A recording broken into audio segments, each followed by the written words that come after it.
Mga kapuso, patuloy na tinatahak ng tropical storm na may international name na Hagupit ang bahagi po ng Philippine Area of Responsibility. Oras na pumasok po yan sa PAR sa weekend, tatawagin ito sa local name na Kaloy. Namataan po yan ng Pag-asa 1,515 kilometers silangan ng northeastern Mindanao. Nananatili itong tropical storm at may lakas ng hangin na aabot sa 75 kilometers per hour. Gabi bukas o umaga ng linggo, posibleng nasa loob na ng PAR ang bagyo. Sa susunod na 3 araw, wala pa hong inaasahang direktang epekto ang nasabing bagyo sa lagay ng panahon sa anumang bahagi ng bansa.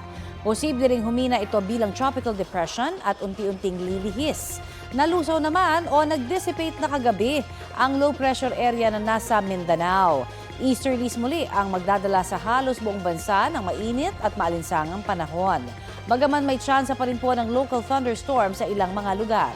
Base sa rainfall forecast ng Metro Weather, posible ang light to moderate rain sa mga susunod na oras sa ilang panig ng Northern at Central Luzon, Calabarzon, Mimaropa Region, Bicol, Visayas at Mindanao.